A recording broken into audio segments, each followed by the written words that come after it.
Hi, guys. Welcome to my podcast. My name is Toby, and today I have a guest with me. She's an executive assistant and a podcaster who loves trying her hands on different things. Today, we're going to be talking about the struggles of unemployment. And I'm going to introduce my guest right now. Her name is actually Stella Kefe. Stella, how you doing? Hi, Toby. Good morning. How are you? I'm fine. I'm fine. What's happening with you? I'm fine. I'm okay. I'm just there. I just and I think it's good to be just there. Um so I'll just say let's get right into the conversation. We're talking about struggles with Okay. unemployment, and we're in a dominantly will I say unemployed society. I think around March this year, Yeah. the unemployed percentage was 33%, and that's quite huge, meaning one in every three people or three youths are actually unemployed, and it's crazy, you know. Are you currently employed right now? Are you employed or unemployed right now? Okay. So currently, I'm unemployed. I just resigned from my last job. I'm transitioning to a new job. I'm in the process of finalizing it. So I wouldn't really call it employed because I'm yet to get the contract letter. So yeah. I love the premise we're starting. You're currently unemployed and you resigned from your old job. That takes quite some courage, because I mean people are the mindset people have towards job is, let me hold on to this one because I don't know if anyone is coming next and all that. So what prompted you to be courageous enough to like drop your job, like a job that people are looking for, like you dropped it? Why? Okay, a lot of reasons, but I would also say that you have to be brave enough and also have to be discerning enough to know when an opportunity is coming next. And if you have to give everything to the next opportunity, for me, it was a case where I knew that I wouldn't be able to totally commit to the training and the whole preparations that had to come with this next job if I was so involved in the previous job, and it would give me a kind of distraction. And I wanted a situation whereby I had undivided attention. Apart from that, I'm the kind of person who believes that to get something else, you have to be totally over with the former one so that you don't have a kind of um I want to use a word that I can't yet find, but people are stuck up in a place where, at least I've observed, that people are stuck up in a place where, because they're trying to get another job with an organization and still holding on to their current job, they Yeah, begin to lag behind, they begin to be very unproductive. lackadaisical about their Yeah. work, talk about how their employees dishonor their employers. And I didn't want to be in that phase where, because I felt like I had something good coming in, I could just, treat the other one anyhow. I wouldn't say I've gotten to that level of self-discipline, to just be able to handle everything together. So I just felt, let me just tell the universe that I'm done with this and I'm ready to move on to this next space with all my attention and everything. So that was what really prompted me to resigning from the former job. Yeah, I like it. I love your level of commitment. And when you're here fully, you're there. We're going to come You. back to present times with you being in between jobs, but I want to go back to the very beginning. At what point in Okay. life did you discover yourself ready to work or earn a living? Was it after school, or did you work even while in school, or at what point did you start working and making money? Okay, so I didn't work while I was in school, and even when I graduated, I didn't want to jump into the workforce. I actually just went to learn some skills. I went to learn tailoring, fashion designing for about 6 months. And even as a then, I still wasn't ready to enter into the corporate world, since we're talking about the corporate world. Yeah. I felt I was to get into the corporate job when I was about, I think, 23, 24. And I just realized that, I didn't have like a monthly source of income. I needed a situation whereby I was really giving value, undiluted value to an organization. Before then, I was just doing a couple of businesses and I was blogging and I was volunteering for about 3 major organizations. But I felt like I should be able to work as a staff, earn a living, no matter how small, and be able to fully take care of my responsibilities. And so, I decided to start applying for jobs. And basically, that was how my whole corporate journey started. Nice.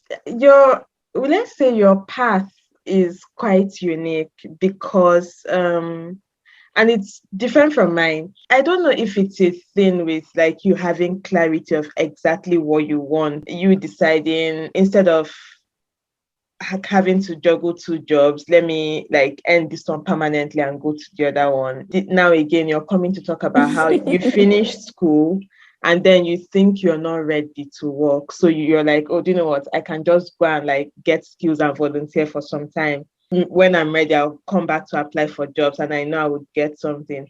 What was it? What informed such clarity? Also, did you not have would I say anxiety, sort of? Were you not scared of, oh, I needed to maybe start making money for myself to like start taking care of myself, be independent and all that? Was that not going on in your head that you're like, you know what, I'll just volunteer? What was that about? Okay. Okay, so I was staying with my parents, and you know how it is to stay with your parents.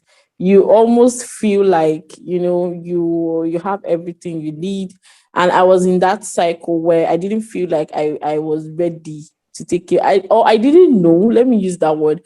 I was waiting for something big, and I thought that the something big would come during the time I was volunteering for those organizations. And I actually thought I was going to be a full-time entrepreneur. It's because like I said, I was learning fashion designing. So I just personally felt like, okay, I was just going to be an entrepreneur and then volunteer for organizations. And then in between, because I had heard stories of that, in between, one organization would just reach out to me out of the blues, and or my website, my blog would just go far and wide.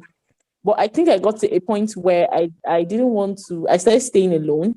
And like I said, I wanted to be able to commit fully to an organization. I'm that kind of person that I like wanting to know that, okay, my support and what I did for this organization, I'm able to measure it. So I was like, you know what, I can still volunteer, but let me just know that this is where I work, this is who I want to be. And then again, I don't know what's happened then, but I started realizing that I have to start crafting a career path for myself if I Yeah, was going to do this whole employee journey and just put a hold on entrepreneurship for a while.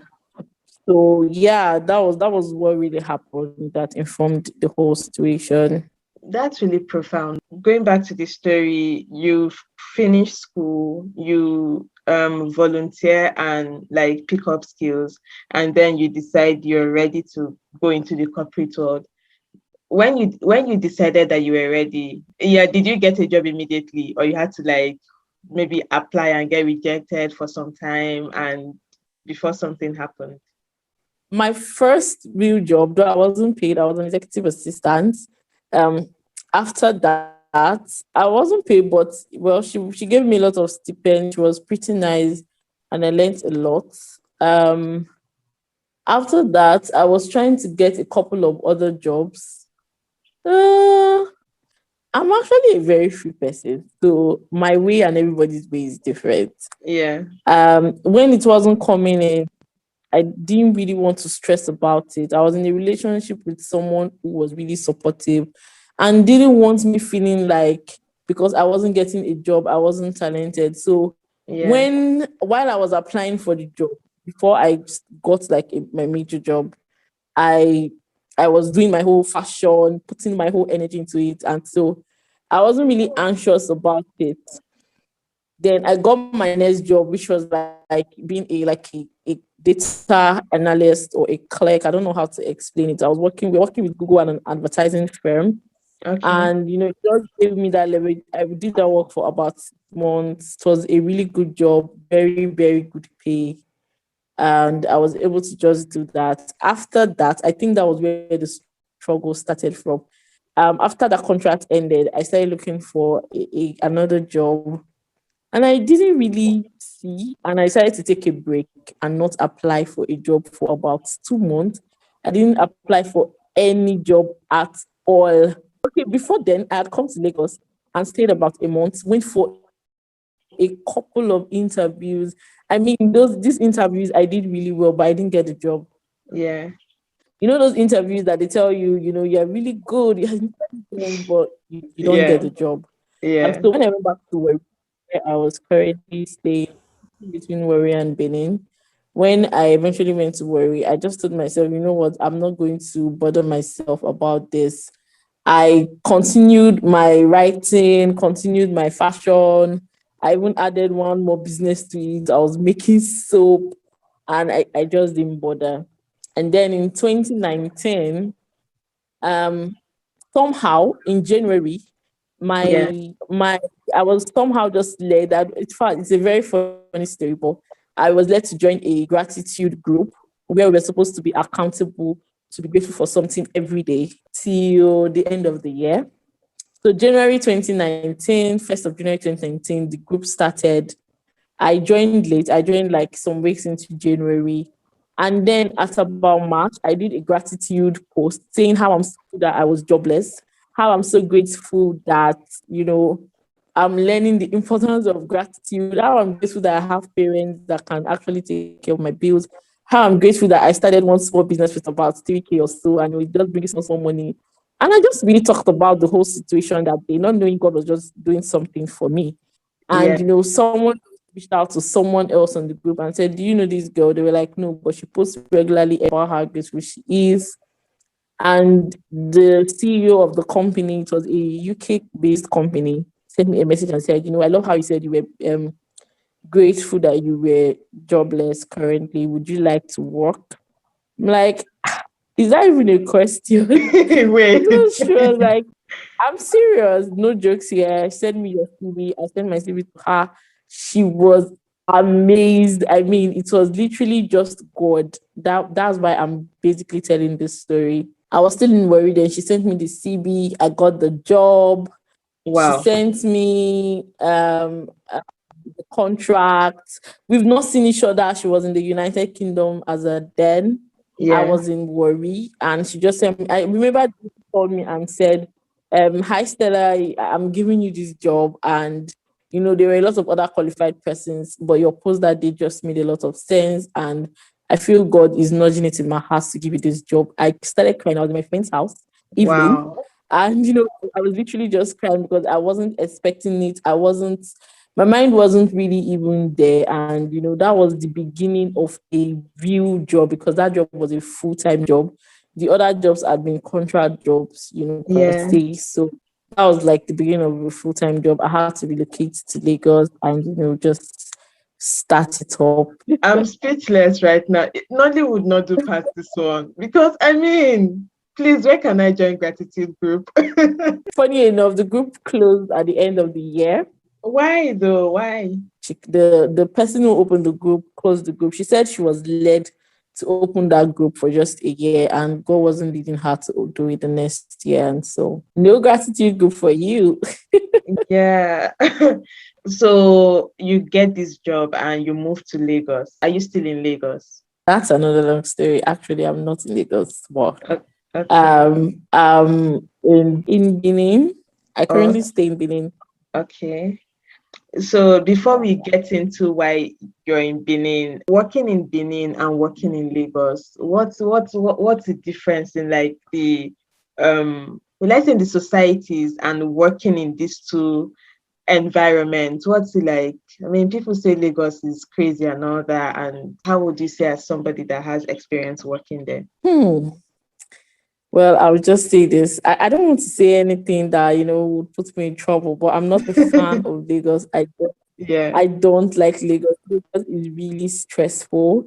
yeah, I do not think that you live a life that, is filled with so much stress, because no matter how much you love the job, you get to a point where you begin to complain because you're literally tired of everything. You're tired of the traffic, you're tired of the crowd, you're tired of the expenses, and you're just tired of pollution in the air. Every single thing just, so angry and all. So I'm not a fan of Lagos, but the job was an amazing job. I had the best colleagues ever, yeah. ever, ever. Shout out to Mrs. Vicky and Mrs. Ope and my boss, Dr. Alo. I had the best colleague and the best boss ever. But like I said, Lagos just wasn't the place for me, and there were lots of other personal stories. So I had to literally just relocate out of Lagos. So to me, I would say working in Benin to me is a more, it's not challenging, it's not competitive, Yeah, and it's not for someone who likes the fast-paced life, yeah, but it's more quiet. Yeah, there's more peace of mind. yeah. You close by 5, you're able to get home before 5:20, at least get home like 5:10 or 5:10 or 5:05. Like, I just take a bike from my office to the house. Yeah, So yeah, Benin is better in terms of less traffic, um, less crowd. But then again, I don't think it's very competitive. If you're the kind of person who's looking for competition, if you're the kind of person who is motivated by seeing how other people are, doing the grind, to be able to do your own grind, Benin wouldn't be good for you, because Benin is a place where you have to be self-motivated. You have to remind yourself daily of your goal. so, I mean, you live in Lagos. Did it translate to you leaving your job? There was a break. I didn't work for some time. I left the job. I Okay. didn't work for some time after I left there. It was a painful leaving, but I Yeah, I had to leave. I had to take care of a couple of personal stuff when I yeah, got home or on my way home. I had to leave the job, and then when I was ready to work back, eventually something just came up at the nick of time. yeah. And that's in Benin. Something came up and you started working in Benin. And Exactly. is it safe to say that it's thing that this job that came up that you started doing that you're also leaving? You know, when we started this conversation, you said, oh, you're currently unemployed because you decided to like leave a job because there's something new coming up for you. So you had to like, you know what, end whatever it is you were doing. No, no, no, no, no. That is another job. So I just left the billing job as at last week. I wish I could say what is coming up, but then again, it No, it's would be fine. unwise of me. I'm reading something actually greater, a very good, like a major opportunity in a better institution. Let me use that word, opened up um in a way that I didn't expect. And so at least in this one, I was able to talk to you with my boss, and we had a lot of conversations about it. And like I said, I'm very different anyway. And I love it. I love I it. always try to say that I'm very different. I'm someone, yeah, because I've learned a lot. I used to be I hold things too much. But, Yeah. I don't know how. Somehow I began to just learn to, first of all, trust God. Second of all, trust my intuition. And thirdly, to be able to just understand that, what, life is just short. You have to go with the wind and go wherever it just takes you, and just trust that everything is going to be all right. So, yeah. I don't know if Um, you know, your story is actually very inspiring, really. And it's not even in the way people would think, because like you said, you talking you leaving your job, you have people calling you names that, oh, you're maybe lazy and you don't have like what it takes to be successful and all that and stuff, but I mean, what makes it very inspiring is because despite what is like the normal thing, what is the safe option, you're always courageous to, you know what, let's go for it. Let's go for that thing that we're not sure of. You dive into uncertainty no matter what. And it takes someone with a lot of courage to do that, really. Truth is, nobody pays your bills for you. You are the one that is in charge of paying your own bills. You are the one in charge of living your own life. You know your own story. You know how it's going. People don't know. And so when people say stuff like whatever they want to say, I actually don't let it get to me. Maybe it gets to me for that day or that hour, but then again, I shake it off because I'm taking care of myself. I'm living my life. I'm paying my bills. I'm doing what needs to be done. You're not doing it for me. I've not borrowed money from you.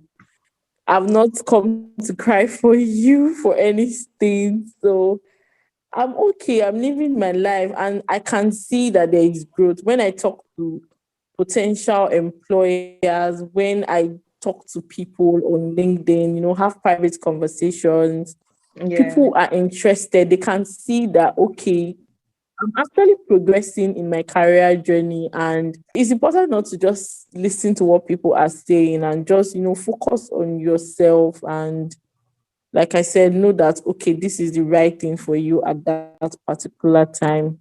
Yeah. I have two last questions for you. How important is it to like have support systems when like you're in this phase of like trying to get new jobs and leaving old jobs and like trying to juggle jobs? I know you talked about how when you made the decision to after school, do volunteering. I think at least you were still living with your parents, so they were there to support you. And then at a point you said, oh, when it seemed like you were not getting any job, you were with a partner that didn't make you feel that, oh, because you don't have a job, you're not talented. How important is it for people to have like moral support when they are going through things like unemployment? Well, it's actually very important that you have people who can be there to support you and people who can most importantly give you the right advice. So, before I got those contract jobs, like I said, I was with someone who was always encouraging me, I was intelligent, I was talented, and the rest of the talks, which really helped me a whole lot because I wasn't as anxious as I should be. Yeah. And that is very important. You need people to be able to say, oh, they not give you that job. Forget that thing. Come here. Let's just hang out. Let's watch a movie. Life is not that Yeah. serious. So, Yeah. and then you also need the people that would say, I had a friend, Peter, an amazing friend of mine, who, told me one day, Stella, bring your CV, let's revamp it and let's just see what we can do. And trust me, when it was done with my CV, when my former boss, that gratitude group said, bring it. When I brought it, it was, at least God was doing his own thing, but my CV was on point. Yeah. So I think it's important for you to have all the different kinds of support system. The one who can laugh with you, play with you, pet you, the ones who can pray with you. Kudos to my amazing prayer warrior friend, the gift Omodiale. I have to send that link to this episode because she's always there. She's always telling me, babe, we're getting this job. And the funny thing, this billing job, I'm just going to share a little story to tell you how important support systems are. Yeah. So when I wanted to go for this billing job, we were already talking about it. We had prayed about it. God, if it's your will, we are going to get this job. And I wasn't sure, when I left Lagos and came to worry and then coming to that Benin. The whole thing was still like a big cycle for me. Everything was Yeah. still in. I wasn't really sure about everything. So, she just kept saying, she would say, Stella, don't worry. You get it if it's God's will. I'm praying for you. She called me the day before I went for the interview. She called me in the morning of the interview and she sent me a message on that morning of the interview. I can never forget it. And you know what? When I got there, someone tapped me and said, are you not Stella Kefe? I'm like, yes. I'm Gift sister. Ah, Now remember that this is the same Gift who was praying for me since to get yeah, this job. Our younger sister was in the interview. I quickly sent her a message. I'm like, babe, your sister is in this interview. She had only been telling me that her sister was coming for an interview, you yeah, know? And I was already saying, I pray she get the job too. Do you know you know how Nigerians are when we are all yeah, looking for a job, we're all praying for each other. yeah, And she was like, wait, assist. Oh my God, is that the same place? Like, because she just wanted me to get a job. It's not like she knew what the job was about or the name of the place. You understand? yeah. And so she did the most beautiful thing that I would never ever forget in my life. And she said, you know what?